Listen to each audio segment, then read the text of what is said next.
Good day, people. So it's one of those times where I finished my deep meditation and a lot of things just started coming to me. I've been thinking about religion a lot of times because, I was raised Christian because I didn't have a choice. Welcome to Linda Iroma TV. Or what I wanted to follow. So I had to just, fall in line. And I'm a living proof of God's grace and mercy and love. But what has me doing this video today? It's not for everybody. So if you're already offended and if you're a religious bigot, please keep scrolling, because if you talk shit under my post, I will block you. All right. It's peace and love here. So let's get straight to it. I thought about the story of creation. How it's so convenient that man was the first to be created, and then God looked at Adam and I'm like, oh, he's lonely. And then now removed a rib from Adam, almost like making it seem like the reason women were created were just to, keep the man company and help the man. Almost like an afterthought. So religion has indirectly portrayed women as beneath men. Like the only reason you are created is because God saw that man was lonely and God saw that man needed a helper. Yet, when it was time for God, the word of God, to be made flesh and dwell amongst us, God no remove rib from a righteous or holy man or a virgin man. No. He had to come through the sacred womb of a virgin woman. So why didn't God just reenact his creation the way he created man the first time and just mold dust? Or when it was time to bring his own son, why didn't God just take the rib of one of the most holy prophets? Why did God as a human have to come from the womb of a woman? And that has me thinking, do you think most of these stories have been twisted? Because we know that the Bible has been used by slave masters, and it's politics. It's basically politics. So I'm like, what if those stories were twisted? Because it's been translated over and over again. It's been rewritten all over and over again. And we all know how human beings add their own bias to things. Let's even just play a game of whisper with 6 people or 10 people. By the time you get to the 10th person, you probably said, I love moi moi and rice. The 10th person will say, I love my pim pim to rice. Because if you look at the biology of things, there's nothing that suggests any form of creation from men. Every form and every part of creation, think about it, is a woman. Well, yes, men will supply the seed, the semen, to, fertilize the egg. But where does the child grow? It grows in the sacred womb of a woman for 9 whole months. That's the incubator. The child is literally sucking life. She used the element from the man to grow a full, do you know what it is to grow a full human being? That child is collecting your nutrients, is collecting your blood, is collecting your it's collecting everything.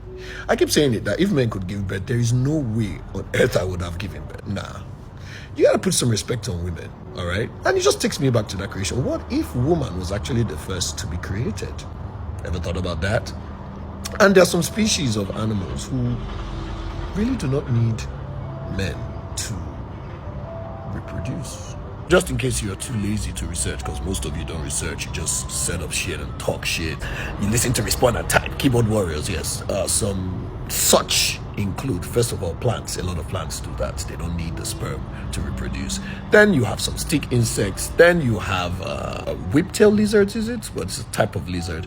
And guess what other animal can reproduce without needing the male sperm? You guessed it. Snakes. Some snakes, such as boa constrictors, vipers, and pythons. Research.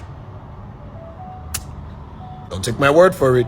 Google is your friend. And if you don't like Google, ChatGPT is your friend. It just feels like those stories were made to make the more powerful people seem less powerful. And when you think about divine feminine energy, look at the creative sector. A lot of the top creative, both male and female, have a lot of feminine energy. Look at the animal kingdom.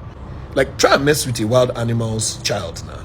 and see what will happen. Even in humans like this, a woman that might be looked at as feeble, try and mess with a child and see the dragon she will transform into.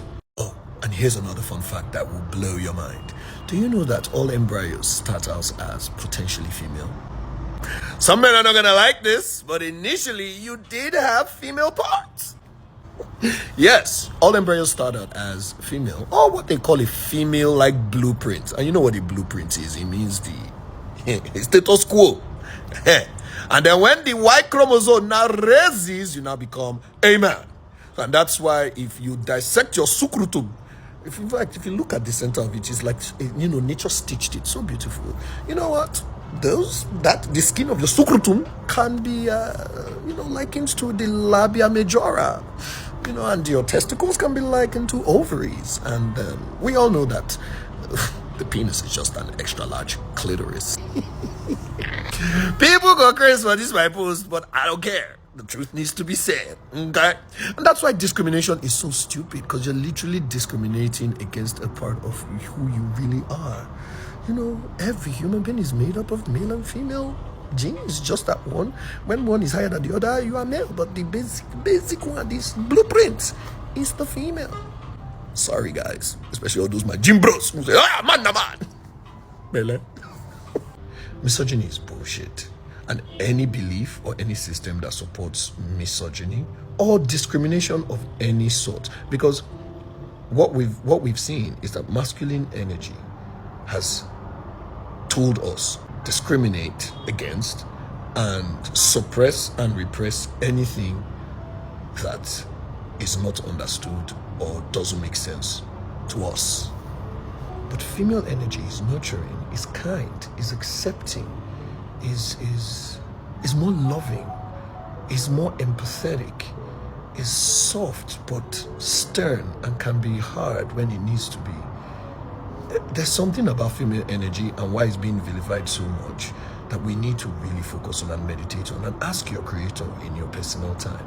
For the divine being is a combination of both masculine and feminine energy. I'll leave it here because I know a lot of you are going to go crazy, because what I'm saying goes against what you've been conditioned to believe and what you've been brainwashed to believe.